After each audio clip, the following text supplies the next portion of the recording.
Outer Orange. I didn't look over the France results like at all. I just know some stuff here and there. That's about it. All right, so we had the singles event. Very unfortunate that it turned into a singles event and it's all just crazy stuff. And actually, crazily enough, OTT won.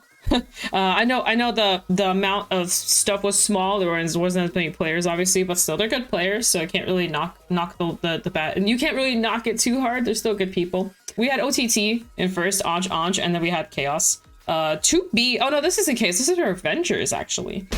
Oh, yay! Thank you, Dan. Welcome. Welcome. Hi, Dan. Hope you're doing well. Honestly, these are all pretty good decks. Revengers can kind of pop off, even even though it's 10 players. Revengers can kind of go crazy. So can OTT. Like the battle sister approach is pretty aggressive. There's like a guard restrict and stuff like that. You have to take a pretty big swing. It's pretty brutal sometimes if your hand isn't set up for it. I will say Ange kind of has a better time into it because your hand can be decent enough to actually hard guard their big sentinel rear guards. But still, you know, you can't always prepare for if they go crit. Early crits are pretty OP too. So, but yeah, this is a poor little V Premium France. Okay, so the results, wow, it's a lot more NLK than I was expecting. I'm not gonna lie. I kind of forgot NLK was like a deck. Not that I'm saying it's not a deck, but I forgot it was a deck. Also, what the hell? That's the Dragon Tree Astro Poets. Oh my goodness. I think Houston had one actually. I think there was one person that was going Astro Poets Dragon Tree. A little fun fact, because I remember someone was talking about. Yeah, when the Diffus card, yeah, they made it through. But yeah, so we had Steam Maidens, NOK, and Thavas in good old first place, which honestly, yeah, that's a good combination. Second place, I kind of want to check out this. I want to see how they built it. It's honestly pretty streamlined, but I want to see if they like built it even more towards high roll, more towards kind of consistency. There really isn't. The deck itself isn't very consistent, but I do want to check it out. So here we are. Oh my goodness. Oh, they are running a little bit. Okay. Choose a grade 2 from drop and put it into on top of your. Oh, that's pretty funny. Oh, grade 2. You can choose a grade 2 or greater from your drop at the top of your deck so you can pretty much secure Valkyrion. That is pretty hilarious. Stands. Oh my lord. This deck is so hilarious. You know, honestly, if you think about it, you don't really need that many grade 2s because this grade 1 directly searches for it. So as long as you find a grade 1, you're kind of good. It is interesting they're running this card just I guess to kind of help go through that soul a little bit better.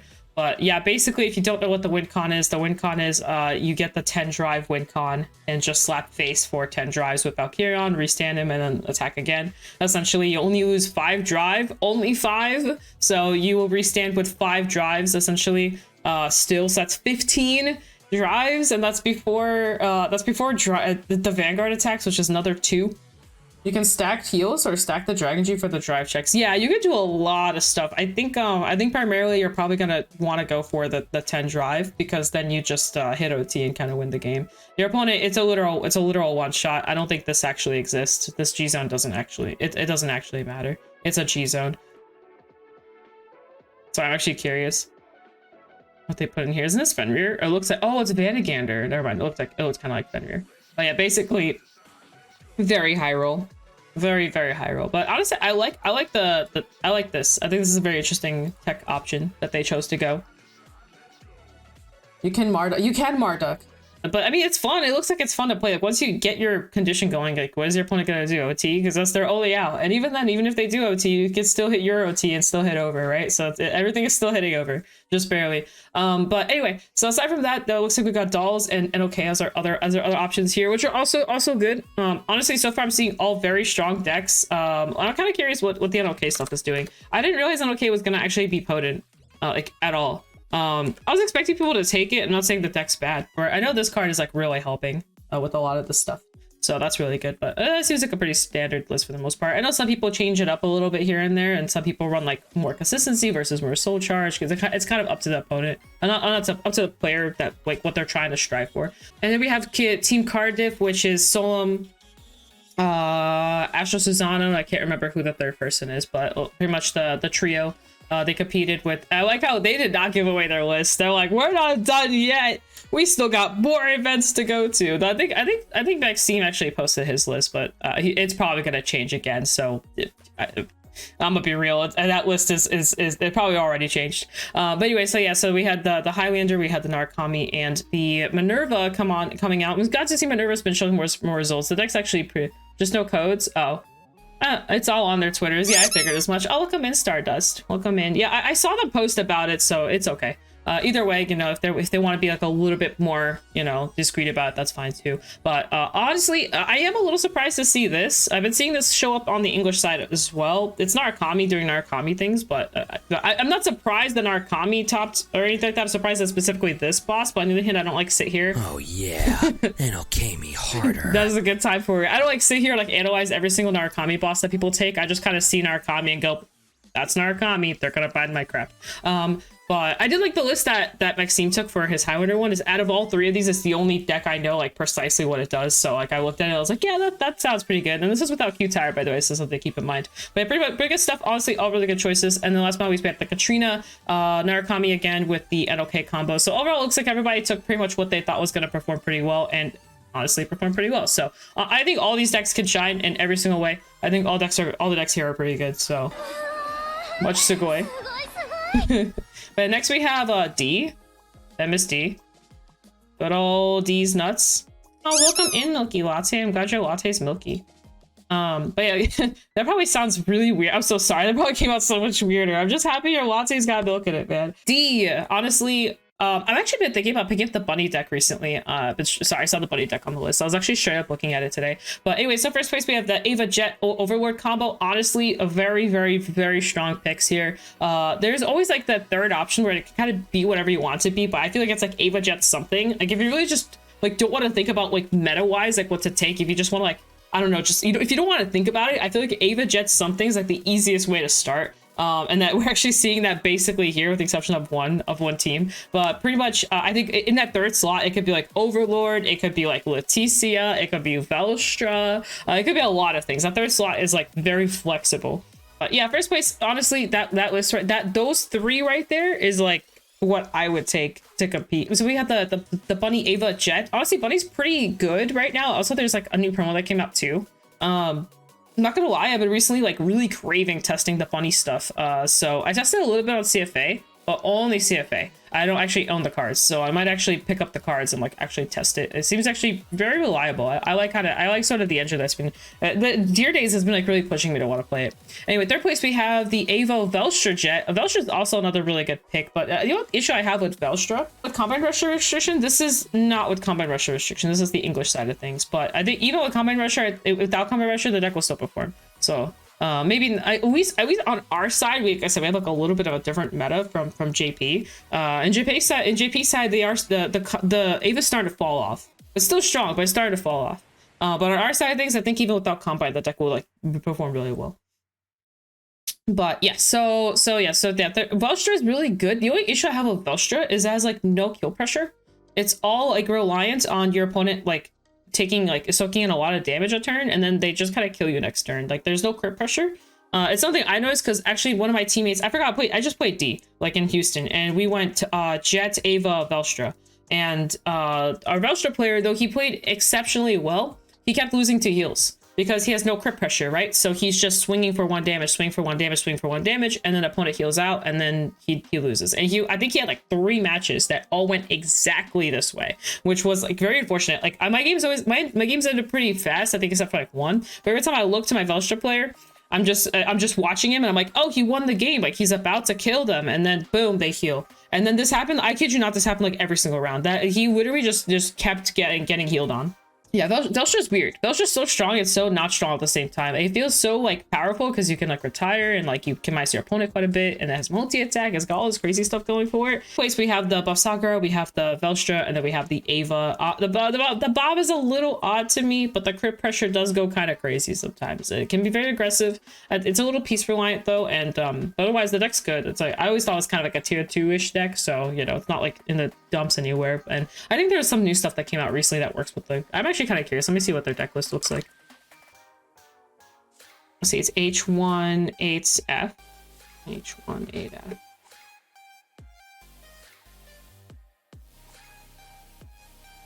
Let's see. So it looks, oh, they run the on-hit guy.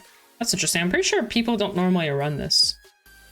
And then this is the new card that I was thinking of. When this unit is placed on Vanguard circle from hand, if you have a Vanguard above Stockran's card name, still plus discard a card, search your deck card or drop four in arms, reveal it and put it into your hand. If you search your deck, you shuffle, of course, a Cowboss, put arms on your from your Vanguard to soul to draw cards, so you get 5k. Huh, interesting. So pretty much it fuels the engine, and they have a direct searcher, which is actually pretty OP, and they are running it at 4, and then they're still running the other guy, obviously. He's still pretty good, so you get to revive stuff and just kind of do your thing. So obviously a good card. And then what is this card? During your turn, if you have Vanguard, that's 2 arms, you get 5k, so it's a cost of 13k. And if your Vanguard has any arms, you can retire this unit, choose an arms from your hand or drop, and arm it to one of your Vanguards. If you armed a card, you cannot arm your Vanguards on the turn. Interesting. So pretty much enables you to go the double arm route pretty quickly, and you just kind of chill. Okay. Overall, everything else seems pretty normal. So let's see. So they are running the promo. This is the promo I was talking about. So basically, during a turn, if you have a Great Theory Greater, Hazelet, or Bedell, which is the other one, all your other rear guards in the same column get plus 5k, which does matter. That 5k is actually very important because it gives itself 5k. Which makes it an 11k, and then also gives 5k to the thing in front of it.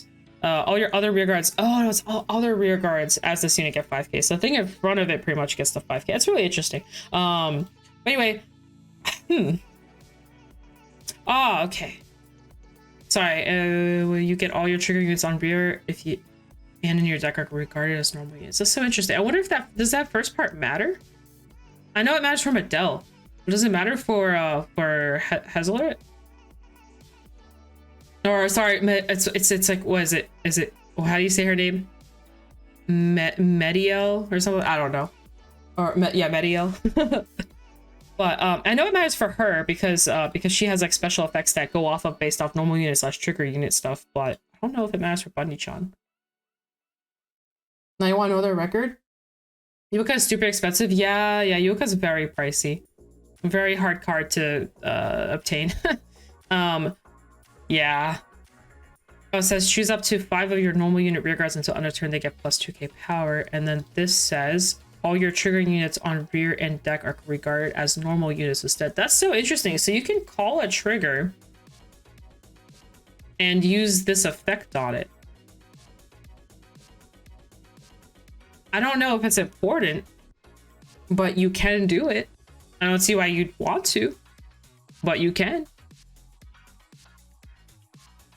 You can also put the triggers to the bottom of the deck. Huh. Well, that's interesting. She's $60?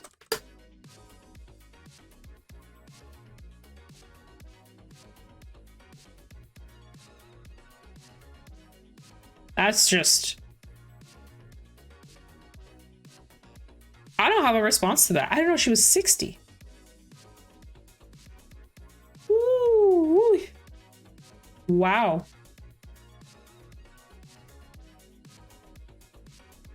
Yeah, I mean, she's getting a reprint, thankfully, because I'm surprised that with the reprint you would think it would go down, but people are still buying it for these prices. Are you seeing this?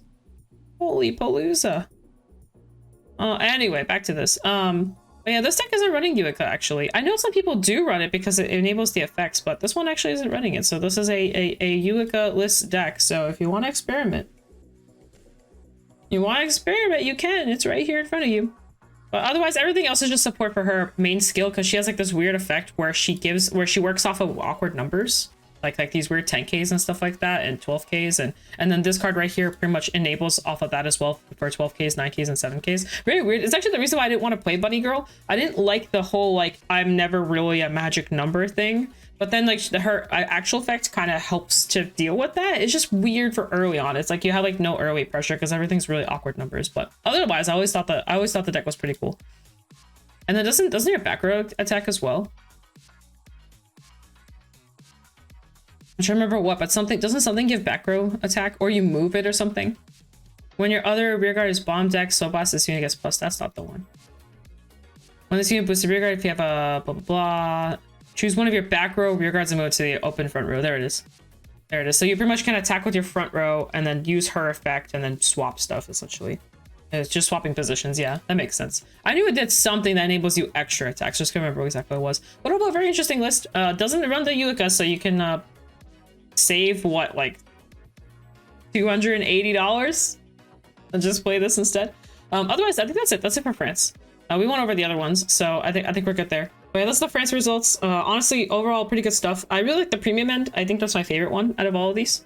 V felt, you know, V was very whatever. D is kind of expected because we've already seen, like, we've been seeing results. It's kind of about the same, but premium was really interesting to look at, actually. Let me find Maxine real quick. There he is. There's the boy. Oh, so much bling. Oh, so much bling. I think his list is pretty spot on to, like, competitive wise. Eyebrows. Yeah, it's Eyebrows Kun. He's back. But so before, obviously there was Q-Tire, and the biggest change he had was this wasn't in it, and obviously Q-Tire was. I think there's one other card in here that I might be missing that he changed. I know he changed his, I think he changed his trigger ratios a little bit too. Everything else is honestly actually pretty spot on. Actually, I think he just made the one change. I think something here changed, but I don't remember off the top of my head. But overall, very good stuff. Also, I know rarity wise this deck changed. Like, there's definitely more rarity in here now. He added her? You sure? It wasn't off Vanessa before? I'm about to find out. Oh, actually, it's right there. I just saw it. Ah, he really did add a Vanessa. You're right. I mean, it's more digging. I like Vanessa. I think she's really good. She kind of helps you dig further. And then there's the Q-Tire. See, this deck is a little less blingy. Just a tiny bit. A tiny bit less blingy. By a smidge. Was he running? Oh, no, he was running the 3-1 split. Dang. That's wild. Probably because he has the melty. I didn't feel safe when I was playing, did I not see Recrease? Yeah, I think he took out Recrease. Which makes sense, or because obviously she's not a thing. You don't really need her anymore. I mean, it's understandable. If you can't search her, why use her, right? Oh yeah, that's right. He put in that. I knew there was another change. It's this girl, the other Weaselot, the other Weaselot chick. That's another thing that he added in here that he changed. I knew there was more because I looked at this list, like, I think when I was flying back or something. I don't remember exactly when, but I was looking at it and I was like, I didn't know he ran the 1-3 split, actually. So I actually ran 5 draws in my list because I felt unsafe into mirrors. I felt like I wanted to find the advantage, but the main advantage was honestly like finding Q-Tire first, or finding Betty first, or finding anything that helps me unbrick faster before my mirror does. So that's actually why I ran the extra draws. How to build a board now since Q-Tire can't build it for you. Yes, that is precisely correct. That's very spot on. I didn't test for premium after the ban list restrictions, so my list is like exactly the same right now. But my thoughts were the same. It's like, well, I don't have Q-Tire anymore, but I still need a board. And since I still need a board, I still need a way to make said board. So I agree. I think digging for pieces or finding a way to make a free board is definitely the way, which is precisely what we're seeing here. We're also seeing this girl, and something I did notice that he changed up is he added the Shizuku engine. Which was also, I'm almost positive there is no Shizuku engine in the other one. I could be wrong. Yeah, there isn't. So he didn't run the Shizuku engine in the other one. And it makes sense. You can actually like kind of play like, it's kind of like another win con outside of Heltruda. Bye. Have a good night, guys. Stay awesome, stay great, stay positive. Remember, just stay awesome and great. That's the most important part.